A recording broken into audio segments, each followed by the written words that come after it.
Testing one, testing one, testing, testing.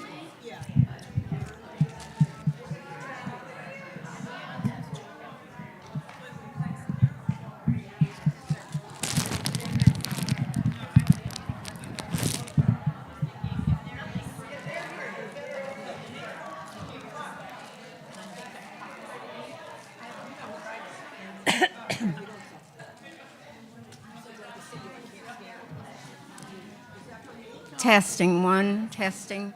Um, yeah, I turned it on. I turned it on. Yeah, but we're not very loud. Oh, oh my goodness.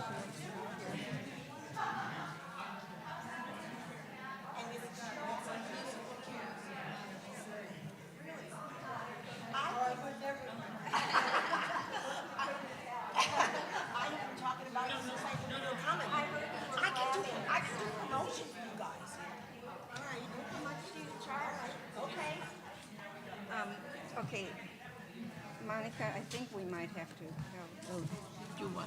It's, we can't be doing this every time Oh, we talk. You have room. We can move forward. Check, check, check, check. Do it. Cash, anyone? Yeah. Checking one. Okay, is it a little bit low? Maybe.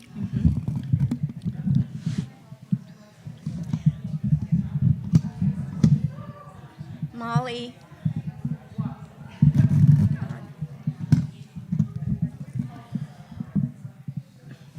Okay? Yeah. Molly, yes. Molly's here. Molly's here. Okay, I think Everything's all right. Molly's here. Is she going to start?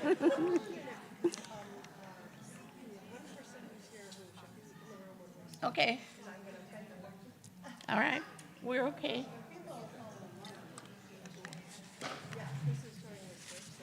I don't want to have Okay, my back can to you can't really see us.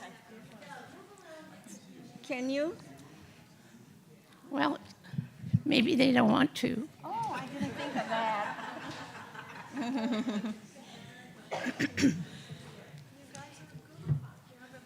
Yeah, I think so. we're good.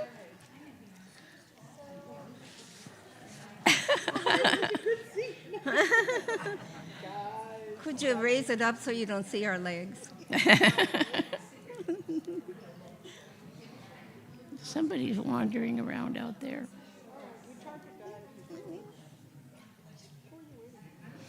So, Donna, are you going to? Yeah, perfect. Okay. All right, we'll give it a few more minutes because people are still coming. Oh, a lot of people are coming. And just make sure you're sitting in a place and you can see the screen and the speakers. I know we have a little bit of AV here. So feel free to move around She's so excited. so you're comfy.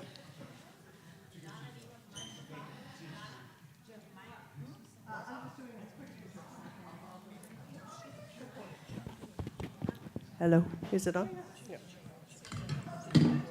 Uh-oh. So we are going to they get both- started, and I just want to welcome everyone to this program. I'm Donna Fettis. I am a longtime member of TBT, 26 years or so, and a member of the board, co-chair of programming this year. And it's just such a joy and a pleasure to bring this program to Temple Beth Tikvah. It's very, very special. We want to thank each of you for being here. We have a bunch of people joining at home with the live stream. So there are more folks watching than are in our room today. And we want to just really acknowledge and thank the Jewish Foundation of Greater New Haven, who helped to co-sponsor our program. And Lisa Stanger is here from the foundation, so thank you for your support of this program. I'm not going to say much about the program, but I had the good fortune of meeting Monika White and Gitta Morris Martin last summer in Lake Tahoe, of all places, a different part of the country. We were all there for a work event because Monika spent her career, and Gitta too, actually, in the field of aging, and that's my field as well. I'm a gerontologist, and so we all came together with other folks for this work event, and we got to talking, and they're starting to share a bit more about their background and how they started life in the Shanghai Jewish ghetto and the Holocaust, and I'm going, what? I didn't really know this story. You know, it's not the Holocaust story that I was familiar with, and apparently that a lot of people are familiar with. And they have shared their story at the Los Angeles Holocaust Museum, at the Museum of Tolerance, at many other synagogues and schools and places. And they are now here to share their story with us. So I just couldn't be happier. They're here from California, and after here, they're going to another presentation in the Pennsylvania, in like the Lancaster County area of Pennsylvania. And the last thing that I just want to say is it's so special to hear directly from people who have first-person experience to share with us about anything. That's kind of my philosophy in life. But this story in particular, because as we know, survivors are aging, as we all are every day. And at some point in the not too distant future, but also not too near future, there won't be witnesses left, and there won't be people who are allowed to tell us first person about their experience. So this is a very special opportunity. You know, in the next generation or two, the kids and grandkids are not going to have the opportunity that we have today. Monika and Gitta are going to be sharing their story with the Shoah Foundation, which is great. And they've been recorded in a couple of places, which is great because this is a story that we all need to hear. And with that, just a very big welcome to Monika and Gitta. Thank you. Thank you so much. Let me start. Thank you so much for being here, for being interested in our story. I am at the end of a cold. So I'm at the beginning. And she might have caught it She from shared with me. We share everything. I'm Monika, and this is my little sister, Gitta. She's 5 minutes younger. And she never lets me forget it. And we're really, really happy to be here.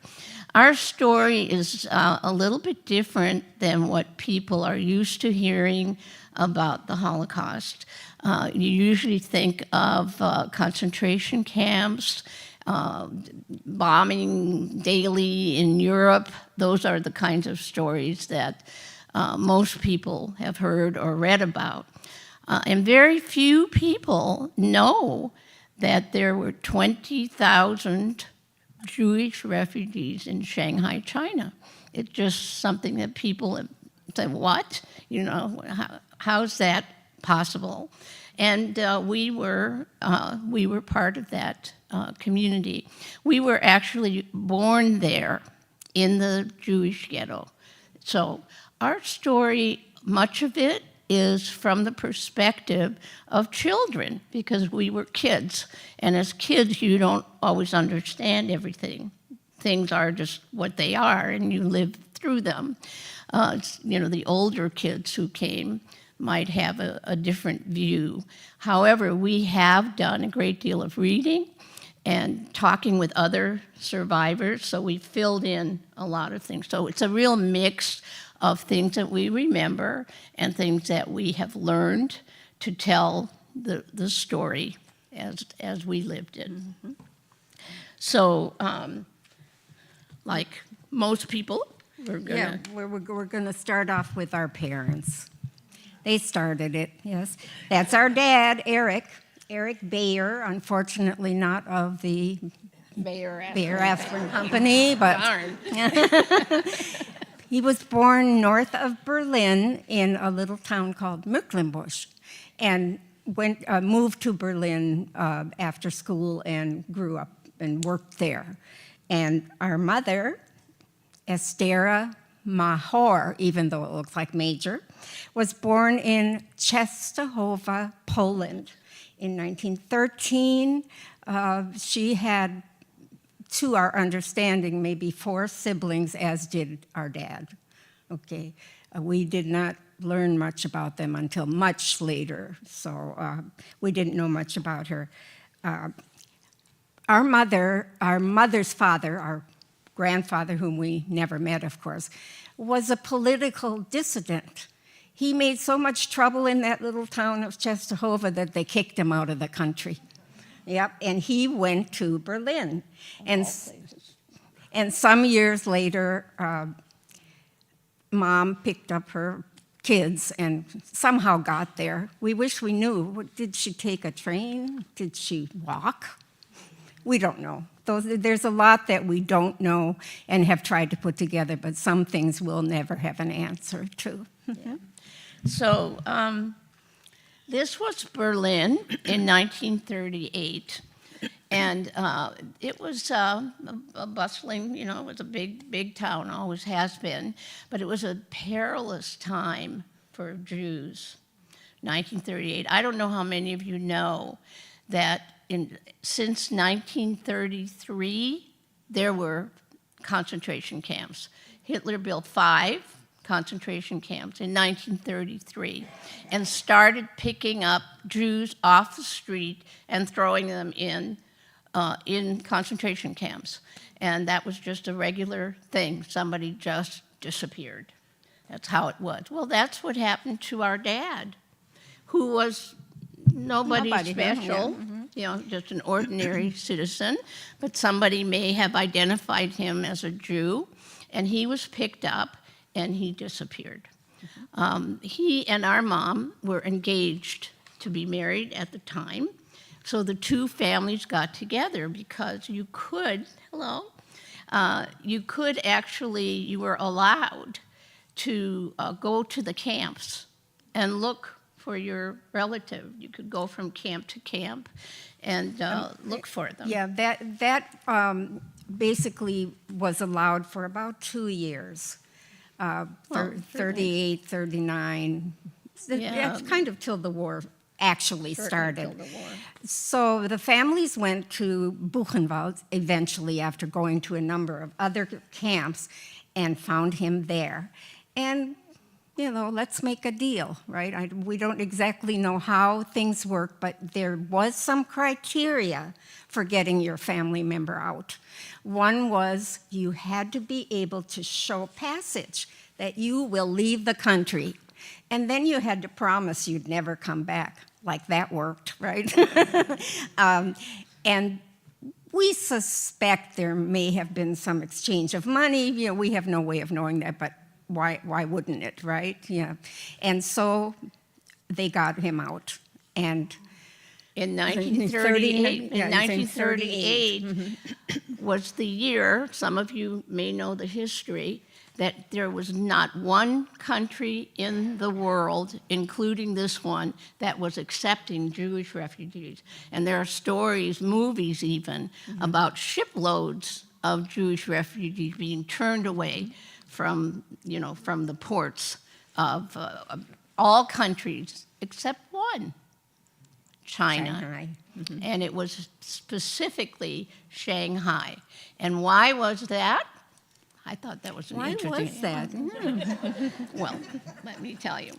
Shanghai has always been a large metropolitan, lots of business, lots of people, big city. And every major country in the world did business there.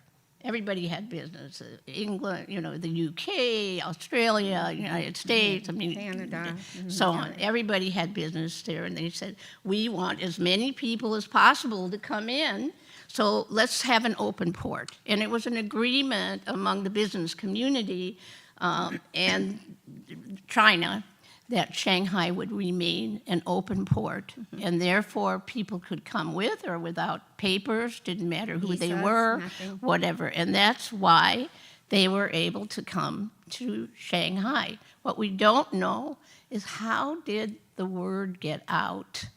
And we still don't know. How did 20,000 people know that they could go to China? So if any of you know, let us know. But we have not found that out. There was communication all the time between China and Europe. Did we say something about these pictures? Well, here's Buchenwald. Yeah. That's where our dad was in concentration for camp. about almost a year, a little less than a year. Yeah, he was A little fortunate. less than a year before. And this was Shanghai. In 1939. 1939. This is okay on the right. I have to see my perspective. You see, I don't know if you can see it. Can we show? Can Yeah. you see a little arch at the bottom of the picture? That was the entrance to the Shanghai ghetto. That was it. That's where you went in. And this main street that you see was called Broadway, very big, very busy, just like any of our streets. But once you entered that arch, you were in a different world. And this area was called Hongqiu, Hongkew, and Hongqiu is still there. It's a part of China. It is, I don't know if it is today, but it was the area where the lowest economic population lived. So very poor Chinese people lived there. And somehow, and we don't know this one either, that's where the refugees went. Refugees tend to cluster. We see it today, right? All the refugee camps, and so they just somehow get together. And they happen to be in Hongqiu. And the people who lived there, the Chinese people, were very kind to the refugees. Mm-hmm. In fact, they felt sorry for us because we didn't have anything. We didn't have anything. They were very kind. They were poor, but they said they had a country and so forth. We'll get back to that. So in 1937, the Japanese were there. Japanese were allies of the Germans, and there was this kind of damage done to Hongqiu. These are pictures of Hongqiu. Parts of Hongqiu. Mm-hmm. So some of the refugees who came saw this. We never saw this part of Hongqiu. It's quite a large area, but there was already some fighting and so forth there. Go ahead. These are pictures and memories that we actually have. These are the streets of the ghetto and outside. People living on the street, people eating on the street, dying on the street, right? Working on the street, so everything. But we remember this clearly, and of course, the rickshaws. Mm-hmm. And on the right, the Yangtze River.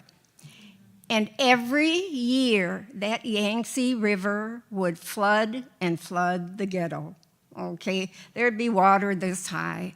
And we have vivid memories of our dad carrying us, one on each shoulder, to keep us out of the water. Yeah, it's a sweet memory. Yes, so that's how life was. For the refugees, really, the life was hard in Hongqiu. These are typical two-story buildings that people lived in, that the refugees lived in. We lived in a little bit different area. We'll show you it in a minute, but it was very crowded. It was especially tough on single men. Families were given one room. We always lived in one room. And but here you can see the picture. They would put like 10 single men into one room. As more and more and more refugees came, it just got more and more crowded. Yeah. And of course, work was very hard to find. There was, of course, no indoor plumbing. There was a large sink out back somewhere and a row of outdoor toilets. Did they even have a door?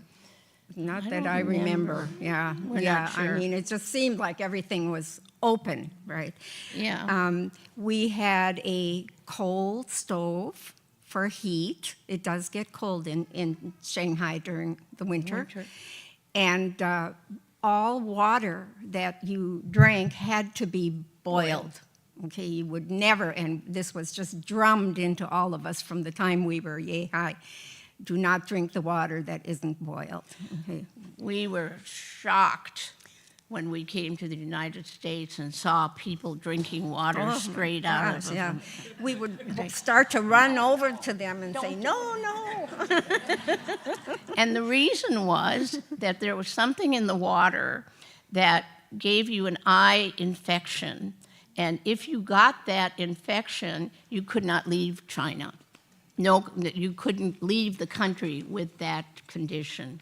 And that was the water that did that. Well, it was into this environment that we were born. We were kind of cute then, yeah. What happened? Yeah.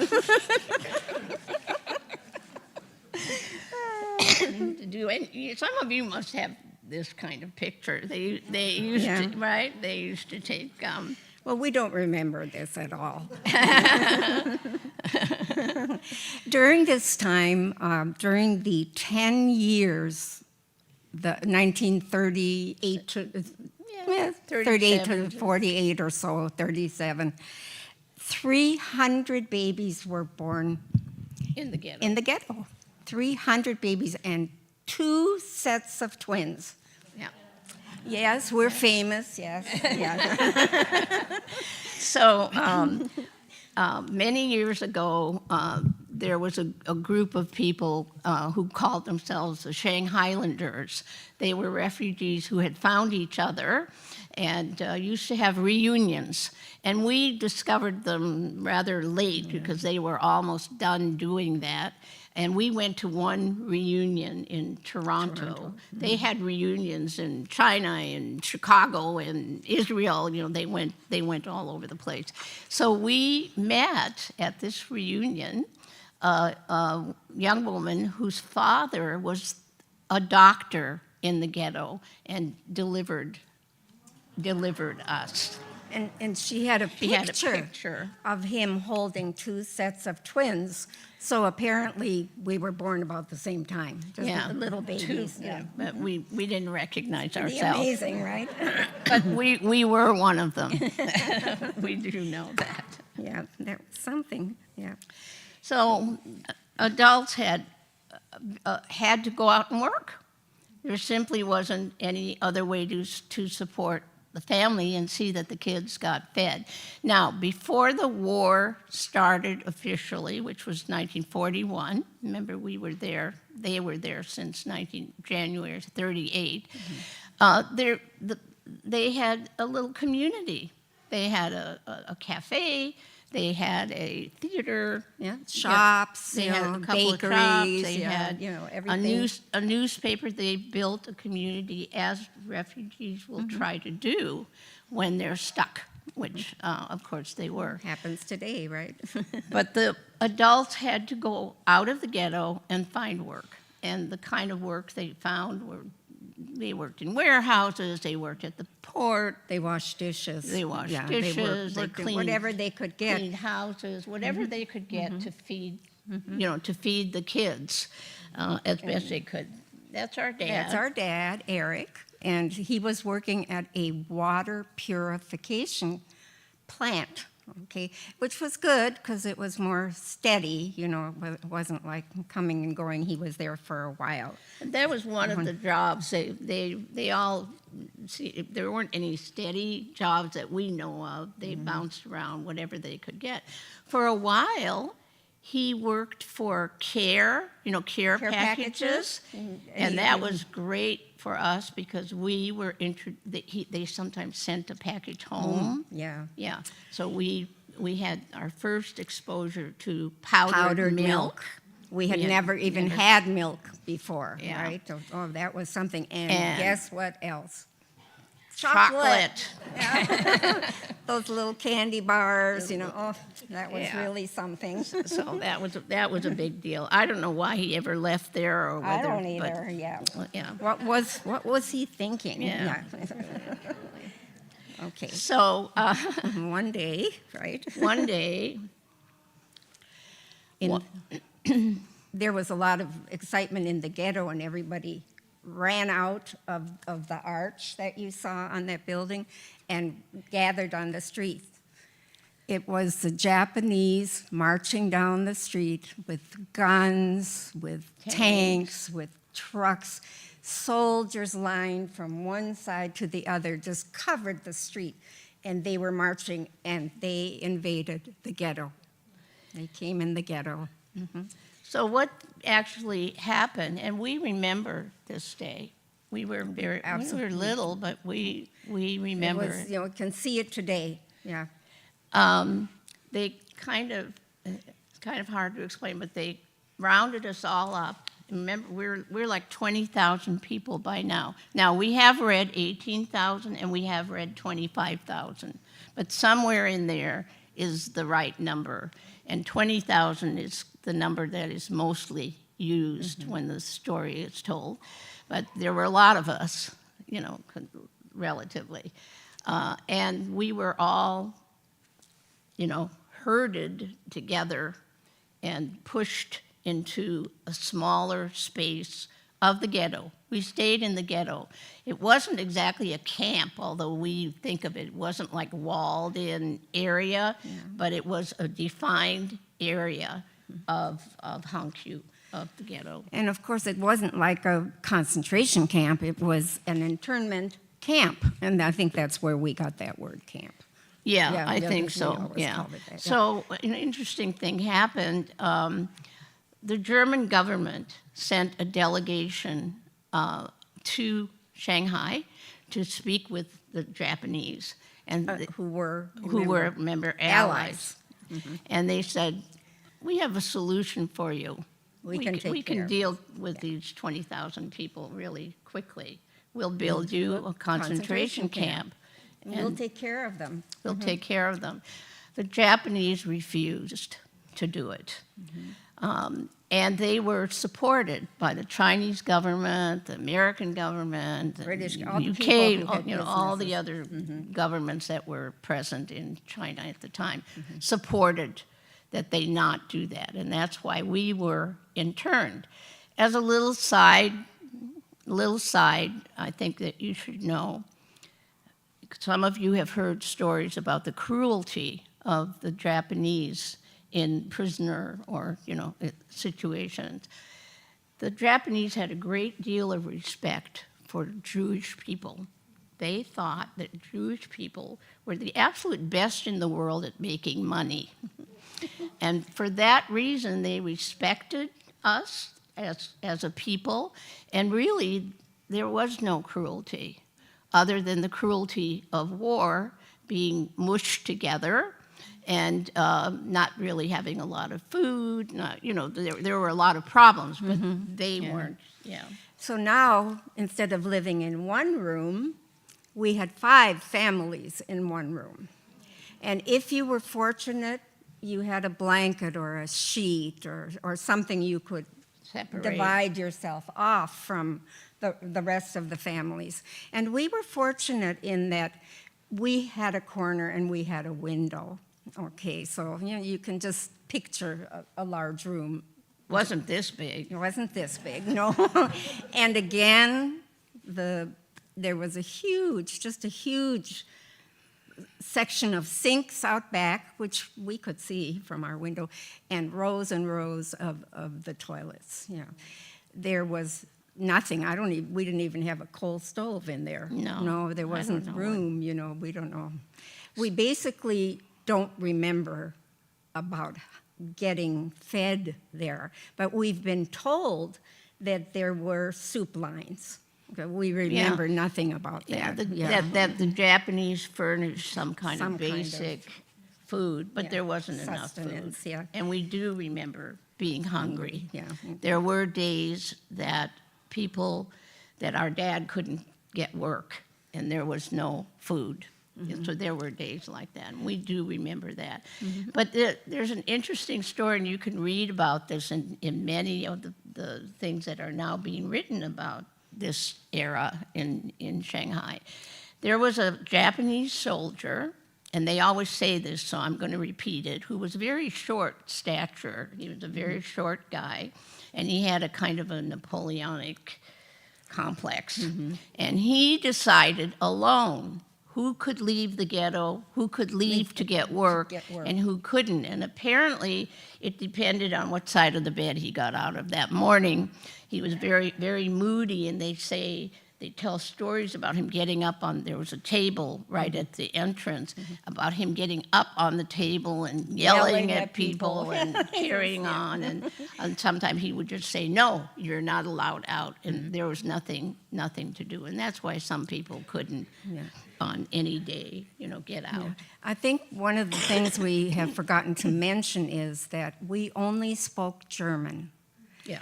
80% of the people in the camp, of the refugees, were from Germany and spoke German. We went to German school, and we spoke nothing but German. Yes. So there were already in Shanghai some quite wealthy Jewish families. The Sassoons, the Hare people, were there.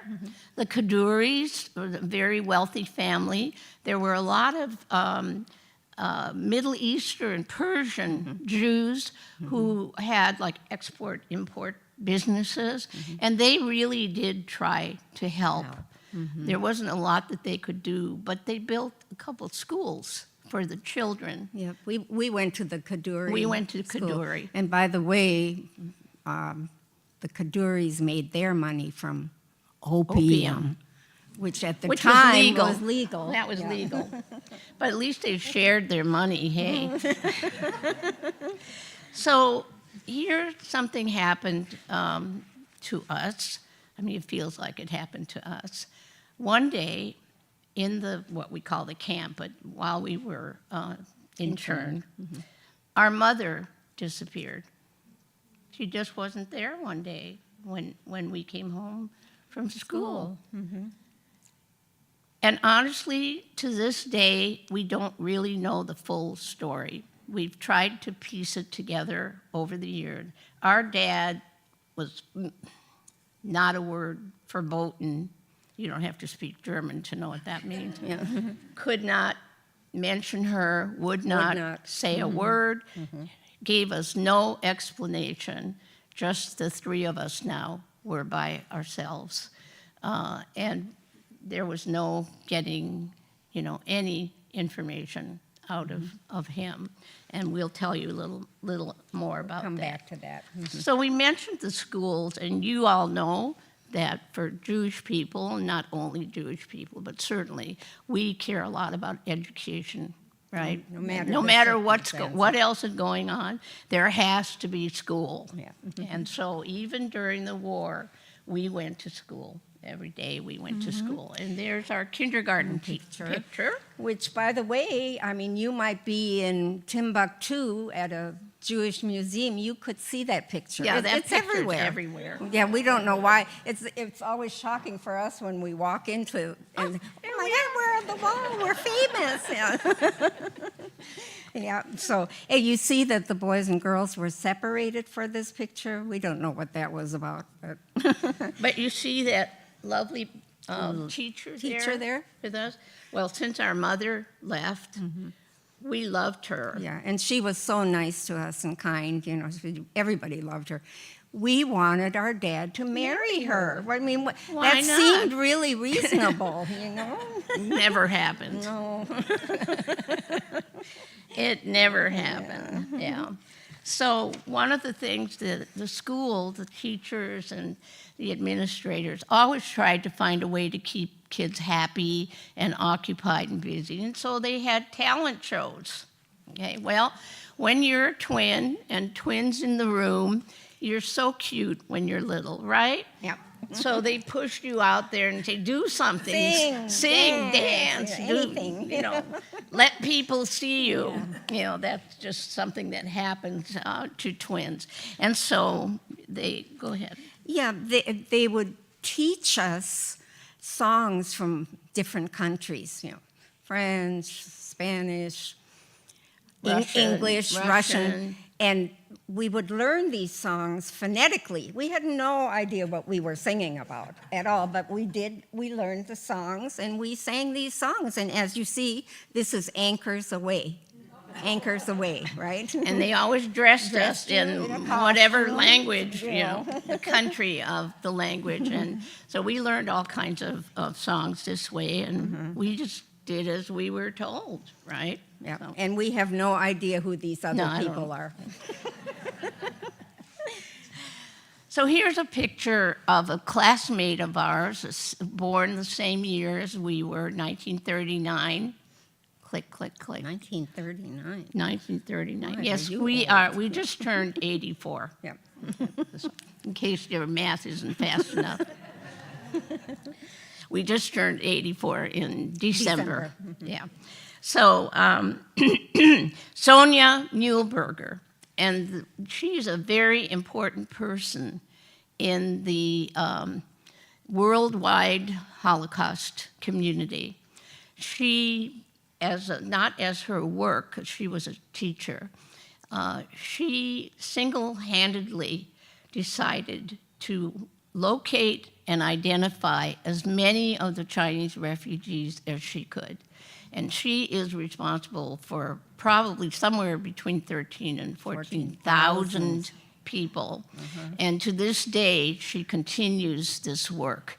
And there is now a museum in Shanghai where the ghetto used to be, and there is a wall there. If you ever get to Shanghai, it's a wonderful museum. It used to be the synagogue in the ghetto, the building, and it's the only thing left right now of the ghetto. But there's a wall with thousands of refugees who have been identified. But there are many more to go. So that's Sonia and her brother Peter. And we found each other on the internet. Yep. Yeah, some years ago, maybe 15 years I ago, think something so. like that. And we've been in touch. Yeah, we're still in touch with her. She's in Berlin, and she, continues her work. This is just a picture we like. Yeah. We just threw it in there. It's one of our favorite pictures. I think it's the ivory necklaces. Yeah. That were ivory. So a couple of things happened. We had another rather traumatic event that happened. Our dad met and married another German Jewish refugee with a daughter 1 year younger than we were. So- This was 1947, 2 years after the war ended, and a little bit more than 2 years after our mother disappeared. Okay, so now, this was after the war, of course. Yeah, now we should tell them we about- went back yeah. a little bit, yeah. We went forward a little Forward bit. a little bit, yeah. Yeah, we should just tell you about the end of the war. Oh, yeah. Yeah, because we remember that really well.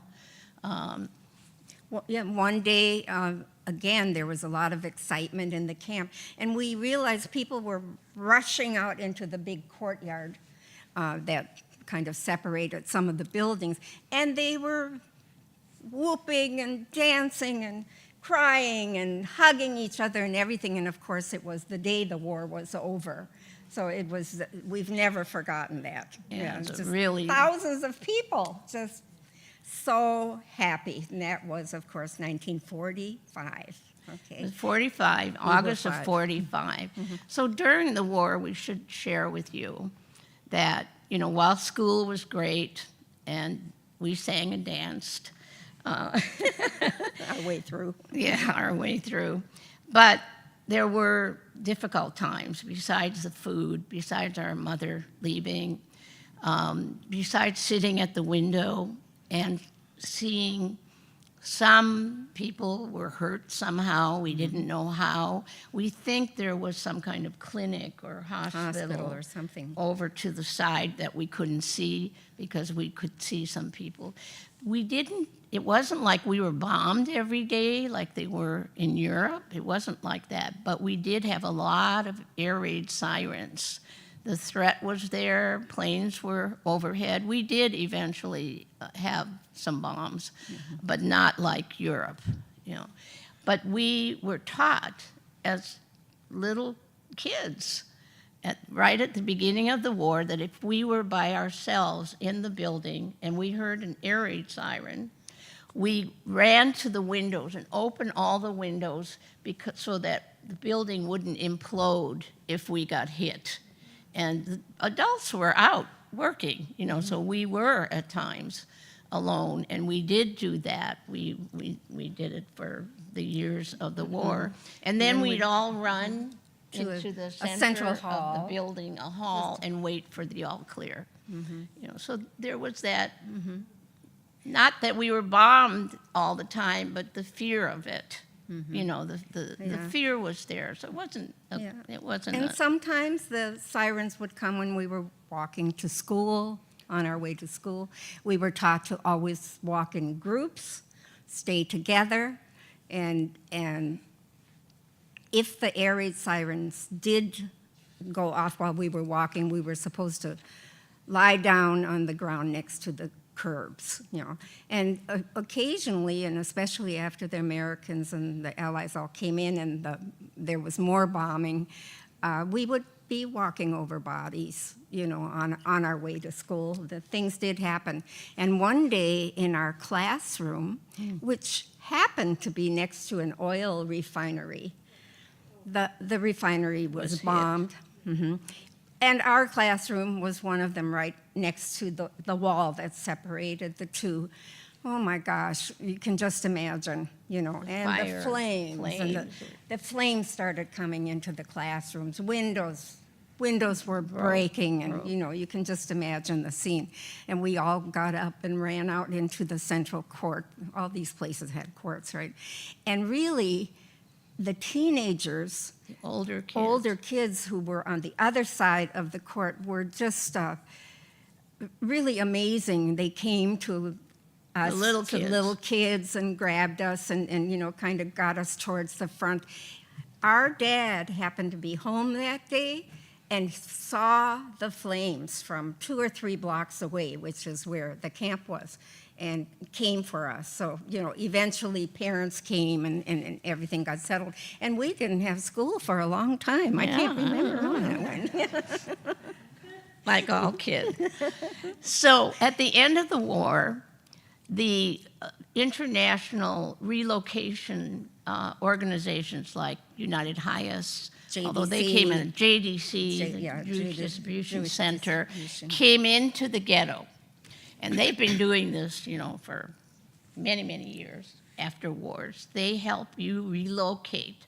So they met with every head of household and said, where do you want to go? And the world was your oyster. Yeah. You literally could choose what country you wanted to move to. Now, a lot of people went home. People went back to Germany. Sonia's family. In spite of their promise. Yeah. No. Sonia's family went back to Germany, Berlin. And she still lives in Berlin. She never left. Many people went to Israel, which was just starting to be a country. But our dad said, no, we want to go to the United States. I think the opportunities will be better for the family. Remember, there are 5 of us now, our stepmother and her daughter, and you know, the three of us. And for some reason, and we don't know the answer to this, we sat in Shanghai for another 3 years after the war. But we were now living back in one room. We were back in our one room. One room, yeah. Okay. We weren't living with the 4 other families. So we just want to say that our stepmother didn't like us very much. And we entered another traumatic period of life in our young lives. She was physically and emotionally abusive, And we lived with that for 10 10 years. We have to say that it was in some ways more difficult because we were older and we understood what was going on. When you're a kid and you're in war, you feel the feelings, but you don't have the understanding of what's going on. Nobody's going to sit down and say, well, you see the Japanese and the Germans and you don't have an understanding. And that was and it carried through to the United States when we moved. In fact, it got worse. It got worse as we got older.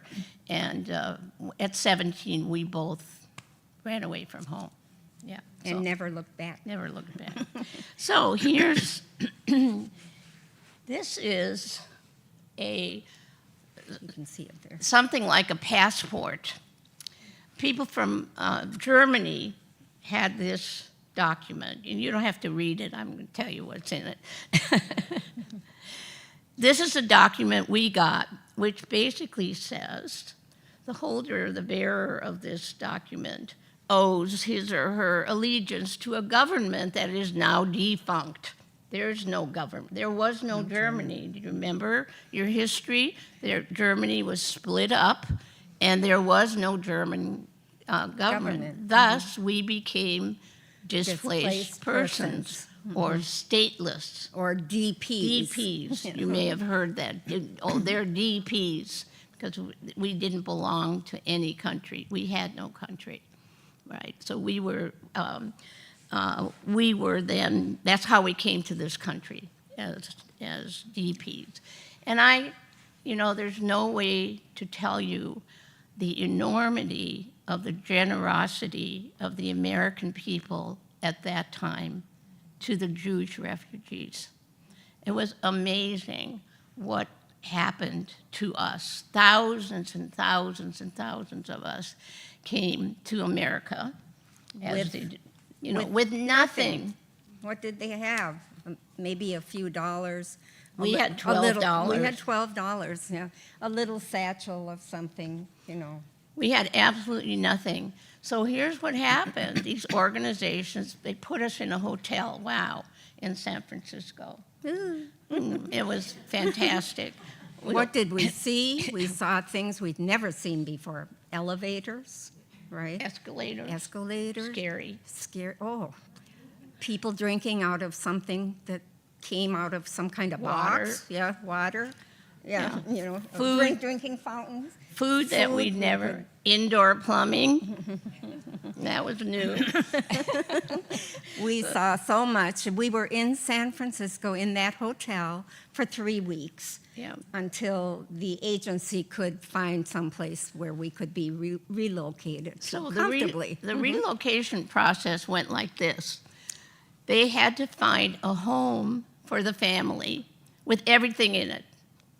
Furniture, pots and pans, linen, right? Whatever, everything. I mean, a completely furnished house or apartment or whatever. A job for the head of household. Who didn't speak English. Probably didn't speak English. And a school that would take children who didn't speak English. Right. And most likely didn't speak English. We didn't speak English. So when those three things come together, there's a home with everything, a job and a school, that's where you went. You had no choice. You couldn't say, I want to go to Miami, or New York, or whatever. You couldn't choose. You just went wherever they sent you. And that's how we ended up in Duluth, Minnesota.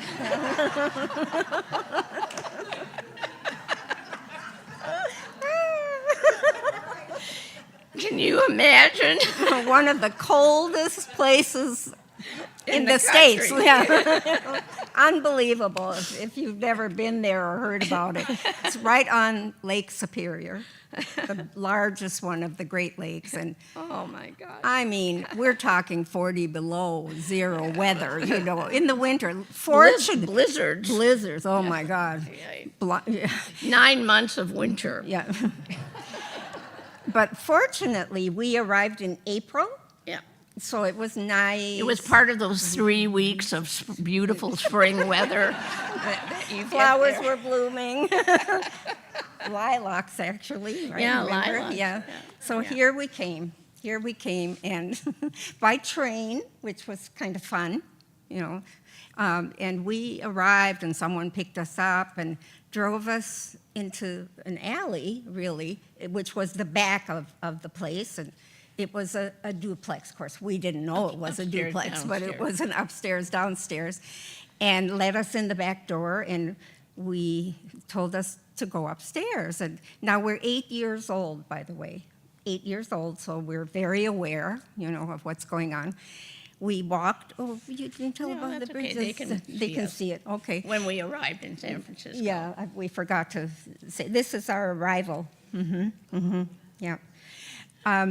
We walked up the stairs, and right at the top of the stairs was like a hallway. It was kind of dark, and there was this huge metal, steel box, just enormous, almost touched the ceiling.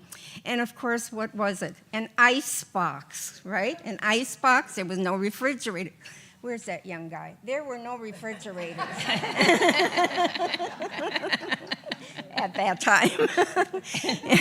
You remember the guys walking around with the big big blocks with the hook? Yeah, that was the first thing we saw. And then we looked through the door. Oh my goodness, there was, well, a kitchen. Okay, it had a stove, you know, it had sinks and cabinets and whatnot. And we just, dishes, yeah, there were dishes set out.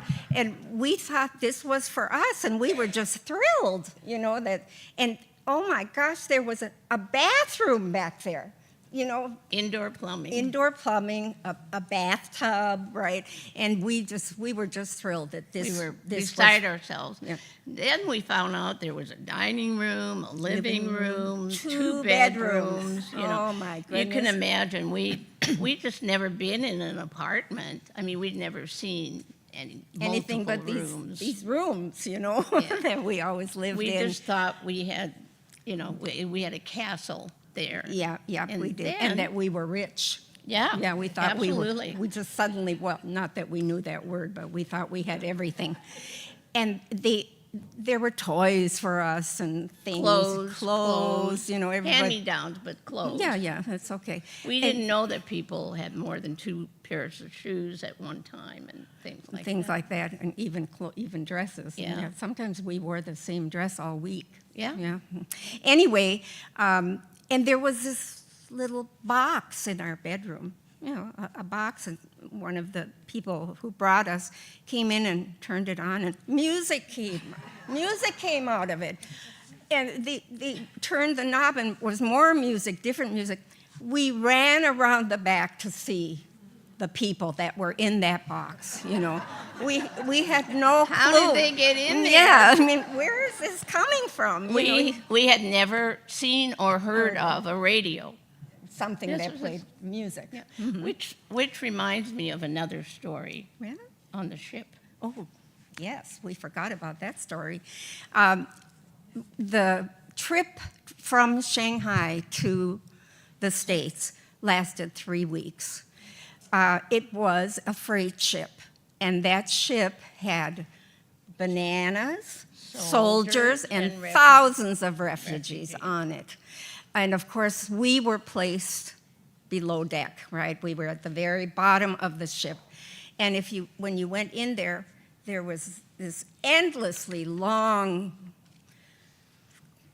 row and row and row of bunk beds, 3 bunks high, and it wound up that we all slept across as many people as you could get on each mattress, you know. So most of the adults were sick the whole time. Yeah. The kids fared a little better. And we also endured several really bad storms, very frightening storms on this trip. And we made several stops along the way because they were delivering bananas, right? Yeah. Yeah. So Monika and I one day decided to have an adventure. And we went where no one was supposed to go. up, right? So I don't know, we went 2 or 3 decks up, can't remember, and walked down. We saw this long hallway, a lot of doors, everything was closed, but then we saw a door was partially open. So of course, what could we do? We had to look, didn't we? Yeah, we looked around the corner a little bit, both of us, and the room was filled with soldiers sitting in rows of chairs. Oh, and they were laughing, they were drinking, they were smoking, having the best old time, and we decided, oh, and they were all facing in one direction. Away from the door, right? Everybody was facing that way. So we peeked a little farther. There were people on the wall dancing and singing, beautiful people. You know, we had no idea what we were seeing, and we didn't know for quite a while a long time that it was a movie. We had never heard or seen or knew anything about movies, right? So we really had no understanding of what that was. what we were seeing, you know. And you just have to imagine, you can't maybe imagine it, how you wouldn't know about these things, but how could we? There was nothing Yep. like that. We later found out, many years later, that was a Danny Kaye movie, which Some of of course you was a will. musical, right? Yeah. Some of you will know that. Well, we both had the opportunity to go back to the ghetto as adults many years later. Let's see, Yeah, we you- went in 87. Yeah, and you went in 89. Roger and I went in 89. Back to the ghetto, which in the late 80s was exactly the way it was before. It was exactly, and one of the things that I remember was when my husband and I stepped off the plane, the smell of Shanghai was like, you know, smell is a powerful, you know, memory trigger. And it was awful because it was a combination of the street life, sewage, rancid oil. You remember people cooked out there, ate out there, people died out there, and it was a horrendous smell. And I remember saying, I don't think I can stay here. You know, but you know what happens. You get if you used go to it. further, you kind of tolerate it after a while. Yeah. Anyway, this is you get a feel for the alley. That first When you door first go over- through the arch, this Yeah, is what you this is see, what you the one see. on the left. And then there's little alleys Alleys off off that that main. road, right? And that's what you see. And And that's where we lived. That's where we lived. That first the door. first door, That that was where we lived. our room. That was our room. The one room, right? Okay, Yeah, before the one we room. were interned. Yeah. So when we went to visit, there was great excitement in the alley. People came from far and near in the Hankou ghetto. Eventually, we were fortunate. They sent for an English teacher who lived there so that, you know, we could speak to them. We tried really hard with our little books, you know, but it didn't work. They thought we were looking for someone, and we were trying to tell them, I used to live here, right here, you know. Anyway, once that was found out, the word got out, and everybody came for a picture. That's me on the left in the middle, on the left in the middle, with the bunch. You see way in the back of the picture, there's a guy, kind of baldish. Yeah. He looked at us and said, Kaufman? Rosenberg? Finkelstein? Finkelstein? You know, he was naming off all these Jewish names, right? And he said that he moved into our place room. as we were leaving, and he remembered the foreign twins. Oh, yeah, so that was pretty exciting. And then Then Roger and I came, and we're looking at, we had a Polaroid camera with us, and once people figured out that those were pictures, remember how it's blank for a minute, and And then all of a sudden, there are the pictures. People went back in their houses and got dressed up a little Came bit, back brought out. their Brought their family, kids and children stuff, yeah. out, and everybody wanted Wanted a picture. picture. We just had a time. grand time It doing was a that. wonderful visit. It really was. Yeah. really something. And we also It's visited. right in front of you. Oh, we also visited with Sonia and Peter, her brother, again. 69 years later. Do you love it? We tried to recreate it, right? But we had to help Peter up after that one. Yeah, and it was a wonderful day. Yeah. We had an entire day together. We were on a cruise, and it stopped in Germany, and everybody went to Berlin, I think, and they came from Berlin to the port And- to meet us, and we spent the day together. And it was it was of interest to a lot of people, and a television studio in Hong Kong actually sent a crew. And they followed us For this- around all day, you know. And that we were interviewed, and they did videos, and those videos are sometimes parts of that video. Those videos show up in other videos. Yeah, we've seen parts of it. Oh, some kind of dumb things, right? Like we talked about the games that we played with the Chinese children after the war. After the war. Before the war, we didn't. Well, we were too young. Yeah, we were too young. So after the war, we did play with the Chinese kids in the ghetto. And no, we did not learn to speak Chinese, regrettably. But they sang to all their games. They sang songs to all their games. And we still remember about 3 of them. 3 of them. And no, we're not going to sing them for you. Sorry. There's a guitar over there. I know. Yeah. But Yeah, this- and the interviewers, for some reason, had us show them one of these games, and that part of the video shows up, which is sort of So less- embarrassing. Yeah. So, on the upper left is the museum, the Shanghai the Jewish Museum. It's a beautiful museum, and that was the synagogue down below. That was the synagogue, and right now today, it is the only thing left in the ghetto. Everything else are office buildings, cafes, you know, How's our business, all gone. The whole ghetto is gone. Okay. Okay. So if you ever get a chance, it's a wonderful museum. And my husband and I were there just before the pandemic. Yeah, just before in I think 2019 maybe, something like I think that. so. So now we're going to take you back to talk about our mother.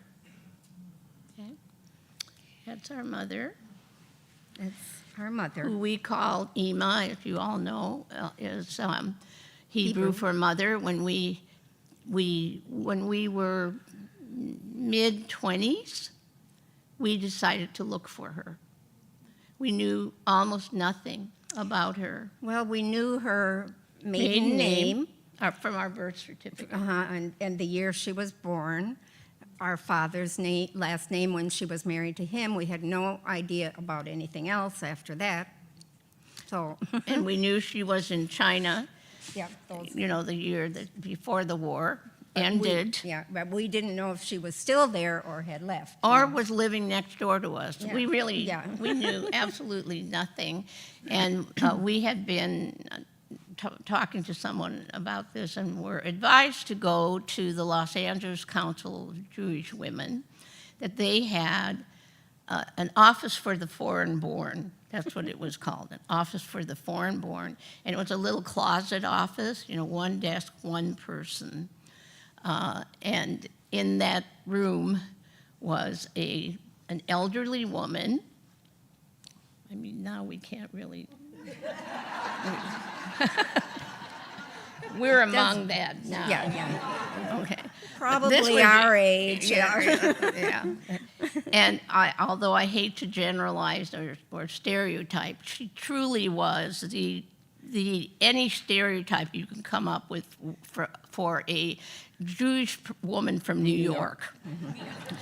Okay. Whatever you imagine, that was her. Yeah. So we gave the information that we did have, we'd like to find her and so on. So they started the search. Big, thick document. Like and this, we and had we had these 3 five or 5 pieces of- things, right? Yeah. It took approximately 5 years to locate her. For some reason, I think they started looking in Europe, they started in Germany, and so on. And really, what it was is they would put an ad in all the major papers everywhere, twin daughters in America looking for mother, with the from information China. from born in China and so on. One day, a man contacted them and said, I think I know this woman, and she's not in Germany or Europe. She's in Israel. You need to go there to look for her. And that also took another year or something. And they finally found her. They found her. So one day I get a call. It was in the morning, and I hear this voice. She doesn't say hello, how are you, or whatever she says. Don't get excited. And I sort of had a feeling it was her. But we think we found your mother. Yeah.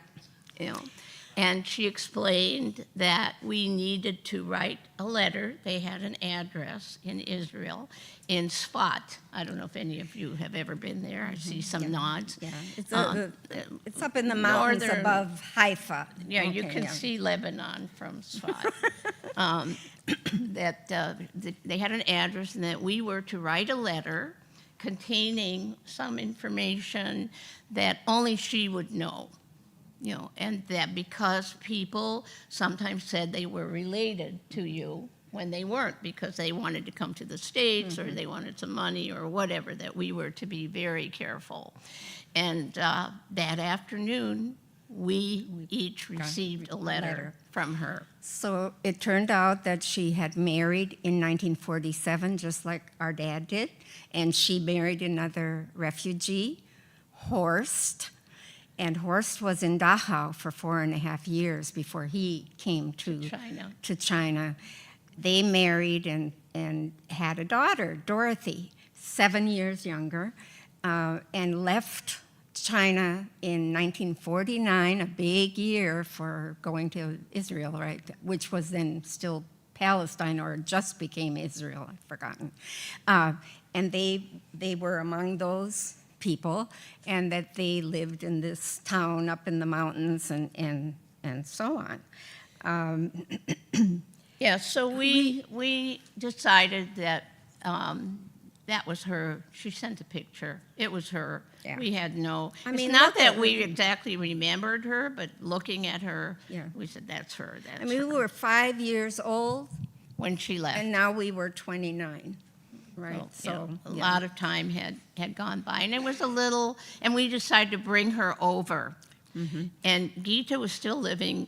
We had moved to Minneapolis from Duluth. I don't know, about for 4 years four after. We lived in Duluth for 4 years, and then to Minneapolis, where there were many more opportunities. So we lived there. And Monika soon moved to, I shouldn't talk about this, to California, but I lived there for many more years because I was raising children by then. I had a family. So we decided it would be a good idea to bring her Emma to Minneapolis, and then I traveled there so that we could meet her together, and she could meet her grandchildren, and so forth. So the whole thing. But let's back up a minute. When Emma received the notice. Oh yes! Yeah. Oh my God! Oh my gosh! When she received the notice from the agency, and this is kind of important, and some of you may know about this. When she received that notice that her daughters had been possibly are looking for her. Right.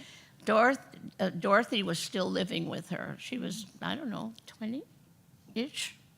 Yeah. Yeah, 21, something like that. Yeah.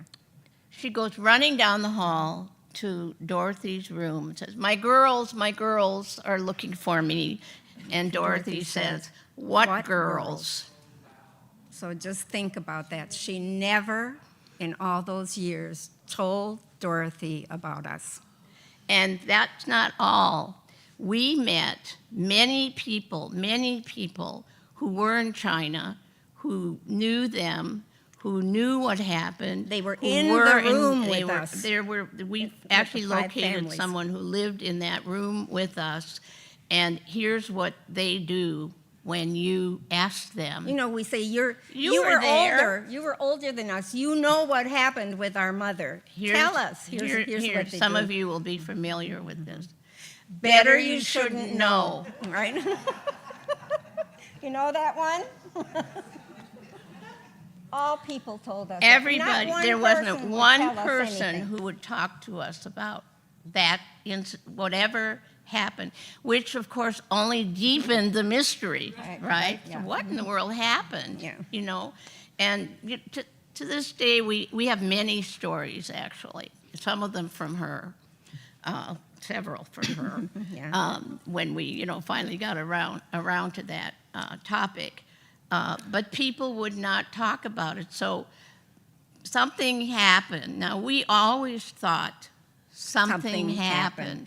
We never really felt that she left us because she wanted to. Yeah. We never felt that. We always thought something happened. I mean, we never had bad feelings about her. We remembered nothing bad about her, But, after some years, you just don't even talk about that anymore. And, of course, our dad wouldn't talk to us about it. Our stepmother wouldn't. To the day our stepmother did. Yeah, well, in a different way. But he, to the day he died, never told us a word.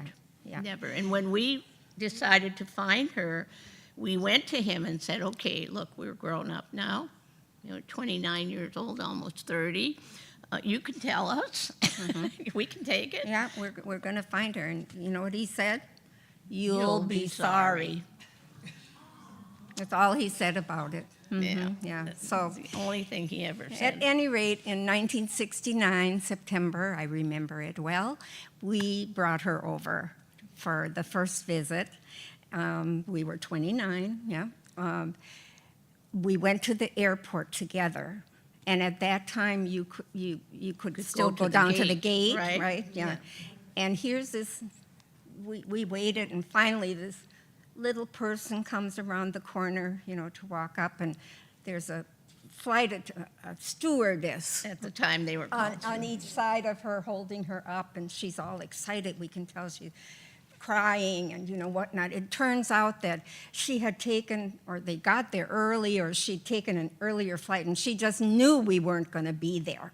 And she was so nervous. And by the way, she did speak English. Yeah, And which she learned in Polish. high school. Yeah. And French and German. Italian. And And any country she went to, she picked up the language. We wish we were like that. Yeah.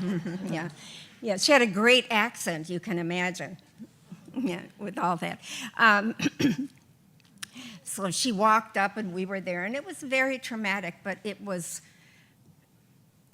evident that. Oh, did we lose it? Yeah, we lost the picture. It's there. Yeah. Lost the connection.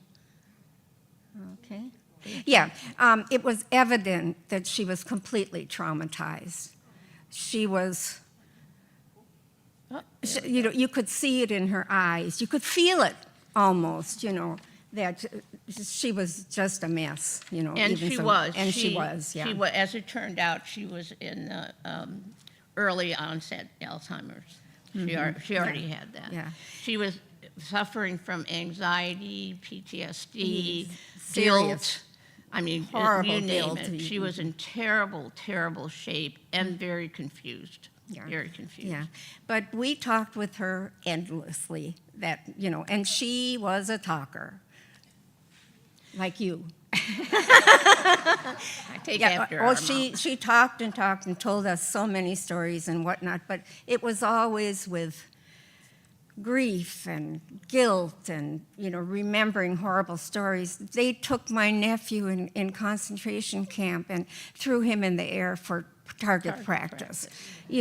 Just horrible, horrible stories. And you have to understand that when our parents left Germany, they begged their families to come along, and of course it was Nobody came. This is nothing. It'll pass. Nobody came. Nobody else survived. We've never had family except our parents. No grandparents, no cousins, aunts, uncles, nobody. We've never had anybody. Everybody perished in the and war. so only our mother and father survived.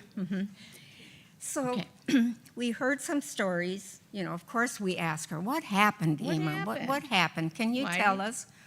Well, your daddy started drinking and he became violent, so I had to leave. Well, that's a joke, okay? We were in the same room with them for 8 years, okay? That never happened, okay? That didn't happen. So no, it wasn't that. What was it else? Well, we just didn't do well anymore. We were having a hard time. So we never really heard anything, okay, from her. Nothing that really That made any seemed- sense, Made any sense. We fantasized that she met someone else, maybe Horst. Maybe Horst, yeah. Who, Who by she the married way, with he was so Wonderful. handsome. We loved him. A great guy. He was so charming and handsome, as a young man. And we would have loved to have known him and had him in our life. Just loved to, because when we finally met him, it was only a few years before he died, Yeah. but we enjoyed every minute with him. Anyway, we didn't hear a solid story. Yeah. And we realized her confusion, and understood that, I don't know, maybe we didn't know. Anyway, we had her in our life for 20 years. 20 years. And we're grateful for that. And we visited back and forth, back and forth. She would come usually for 6 weeks in Minneapolis, 6 weeks in California. And Way too long. Way too long. Yeah. 1.5 weeks tops, okay? And she was, she was difficult. I mean, she wasn't well, and she was great as long as she was engaged. She was so cute and tiny and cute, and she would laugh, and then although she kind of laughed hysterically. Yeah. She wasn't used to was- laughing. She yeah, never laughed. yeah. So, yeah. And all, but the minute you left her alone, she would pace, wring her hands, speak in 7 languages to herself. to herself, Back and back forth. and forth, Smoking, back and forth. smoking. She smoked, yeah. Yeah. So, she wasn't, but we were happy to be around her, and we took her around to all kinds of Met things. all our friends. But we talked with her early on the first couple days, what should we call you? 'Cause Mother we didn't feel like right. didn't feel Mama, right to us. Mom. Mom, mama, in German, mama. Nothing, nothing felt right. And then we hit on Ema, and all our friends who met her, and many of them did. And the kids. and the Everybody grandkids. called her Ema, and thinking it was her name. Yeah, that went very well. Yeah, that went very well. She's forever Go to known this. as Ema. So here's a picture in 1984, the first time we met our half sister, who's in the middle. That pretty girl in the middle. Yeah, the pretty one in the Yeah, the middle. pretty one. With bright blue eyes that she got from her dad. And there's Horst and Ema and the two of us. It's the only picture we have of the five The of five us. of us, yeah. That we took. We went out to eat. And you can kind of see Ema isn't 100%. I mean, I see it.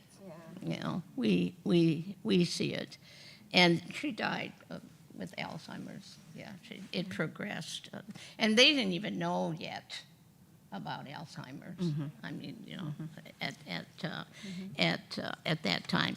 So this is them in front of the place that they lived. Yeah. And Kind of the last picture before Horst died of Yeah. a stroke while he was driving. Yeah. luckily nothing happened. And then in 2003, we went to Israel for Dorothy's son's wedding. That's the three of us. And then just in 22, we went to Israel to visit the family. Here's our Israel family. So we have, they live in Ramat Gan, if some of you know Tel Aviv, right outside of Tel Aviv. And my husband is right behind Dorothy. I'm taking the picture. Yeah, she's Okay. not in the picture. And there was, the week we were there was a new grandchild born that week. And her son and her husband, who sadly passed away right after we left. No cause and effect. Well, we're not sure. Well, that's No, true. he'd been ill, yeah. He went in the hospital the day after we left on this Yeah, visit, and a month later passed away. Yeah. So So let us tell you in a kind of a wind-up way. We are beyond grateful for all the opportunities that we have had in this country and all the things that we were able to, the lives we were able to build once we, got settled and once we left home. Yeah. The minute we left home, we started to build real lives. We were done with war. We were done with abuse. We were out there. We already had a profession because they insisted that we had to learn a trade, something to do with our hands, so that we could always take care of ourselves. And we went to a vocational high school and became hairdressers. And At 16, at 16, we were had fully licensed, and so Yeah. out of high school, straight out of high school, we had work. And it's the one good thing they ever did for us. yeah, no, it really. No. I worked my way through college doing hair because you can do it at night and on weekends, and it was just a way to start to live on our own. Well, we both married almost right away out of high school because that's what you did in the 50s. Yep. To get away from Get away home. from home, right? So she had a bunch of kids. Yeah. Right away, and my marriage was, had no chance. Didn't even last two years. And I moved to California. He and I came to California for a 2-week vacation to visit his aunt. The minute I hit LA, I said, what am I doing living in Minnesota? And we went home. I packed my things. I quit my job. And she abandoned me. I did. I said, you can come or stay. I don't care. I'm leaving. So we did have 20 years apart before I eventually, after some of my kids were in college, and I have 5 children, 12 grandchildren, and 5 great-grandchildren. Yeah. This is And I have a PhD. yeah.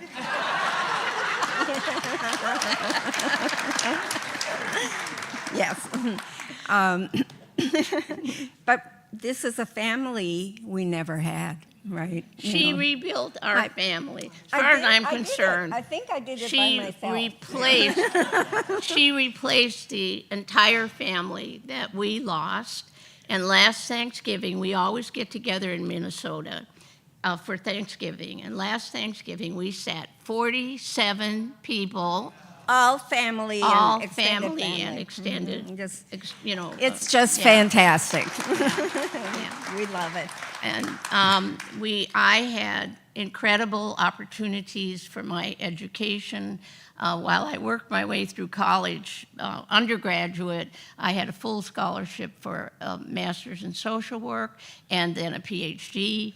And I became a gerontologist and worked with, that's how I met Donna, and worked with old folks for 50 years. And now we I are one. Yeah.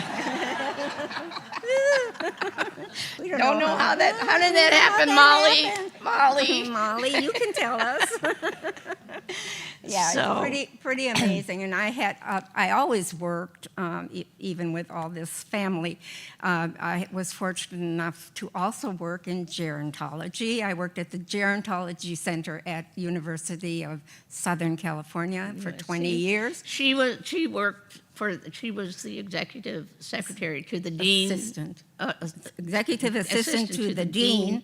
And I was on faculty. Yeah, You so- can imagine how confusing that Yeah, was. that was a little bit tough. Students Dr. and- White, what are you doing behind that desk?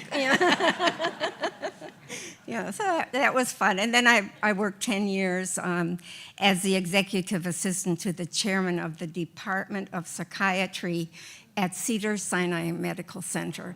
And that was a most great rewarding, job. wonderful job, wonderful man to work for. And I retired from there at age 74. Yeah. Okay, I didn't want to leave my job. I love my job and the patients, but you know. And I left academia at some point and ran nonprofit programs and developed many programs around the country, some of which are still going. Still going, I yeah. had wonderful opportunities. I traveled halfway around the world to train people in working with older adults and developing programs, and just had a great career.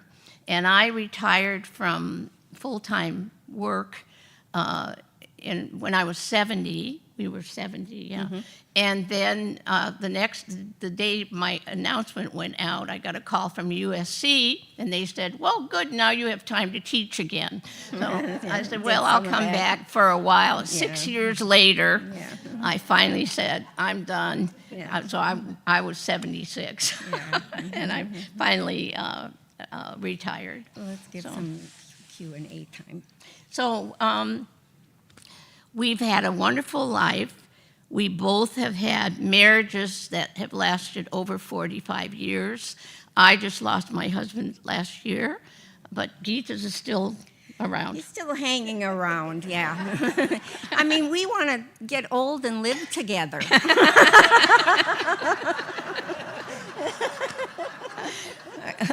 Right? Yeah. Anyway, we'd love to answer any questions you have for us.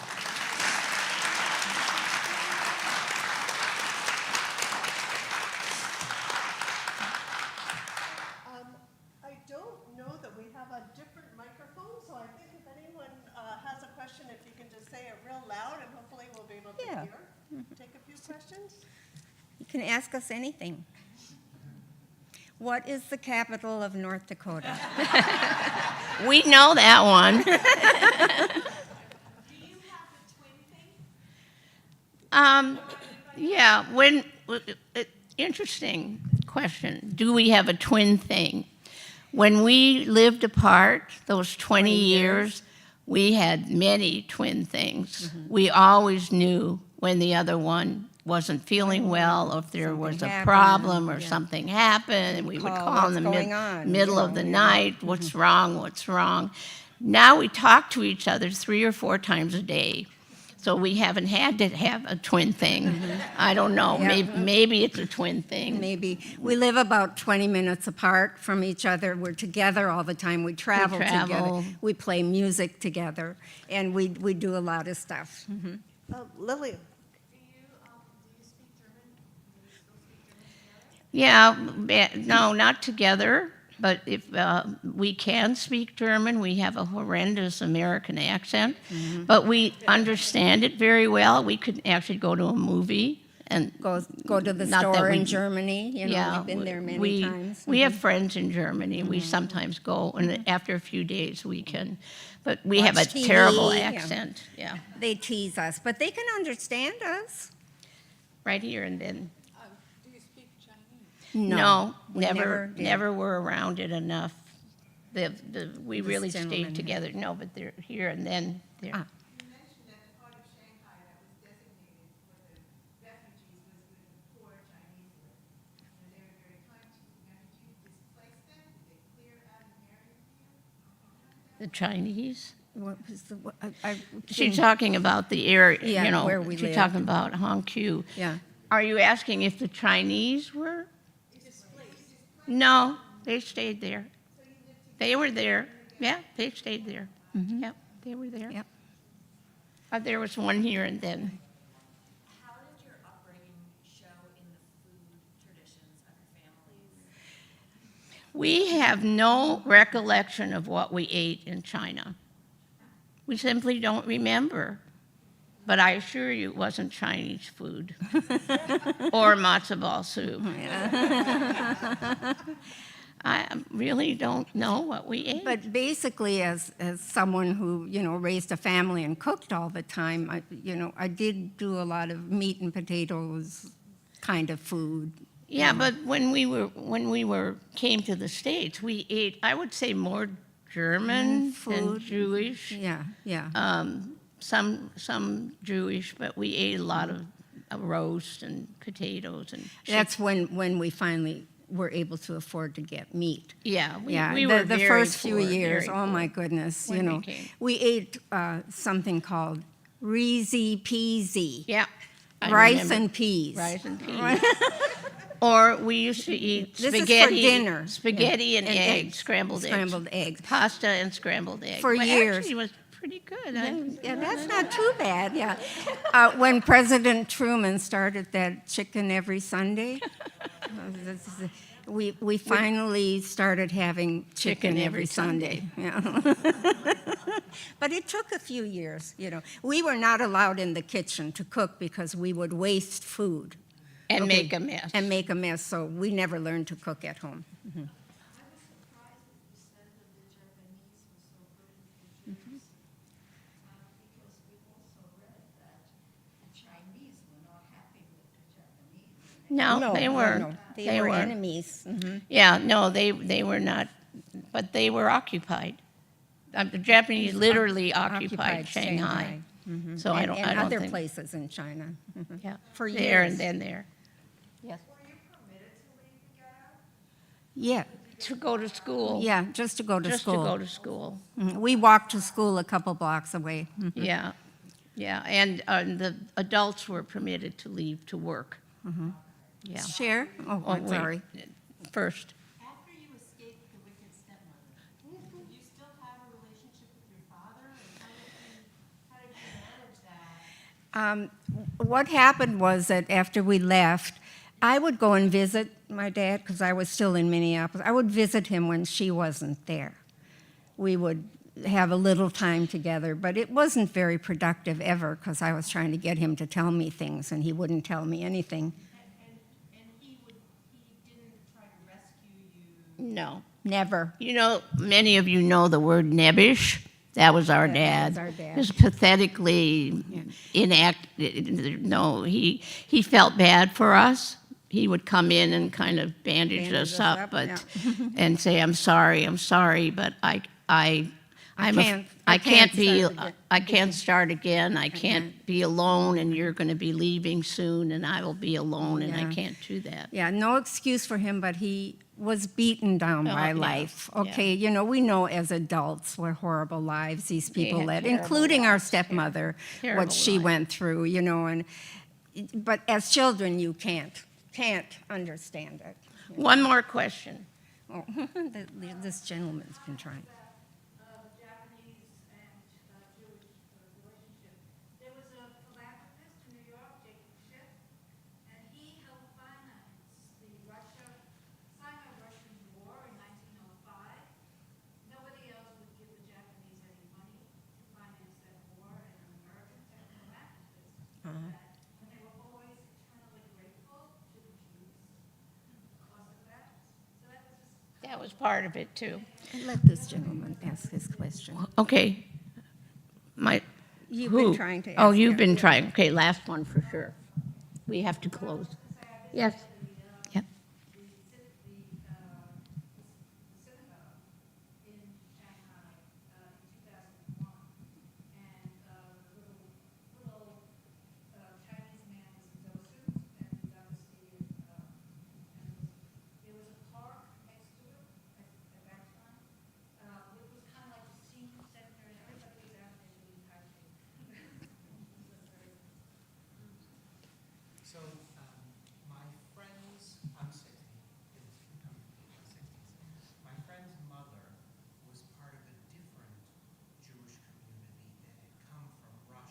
refugees after the revolution. They also went to Shanghai. Are you part of the same community that we're talking about, the 20,000? Yeah, as far as we know, we are part of the whole, but the Russians, for some reason, had a separate area in the ghetto. We don't know much about it, just that they had a whole separate area than we did, but we're all part of that. Yeah. Thank you so much for coming. We appreciate your interest in our story. Thank you very much.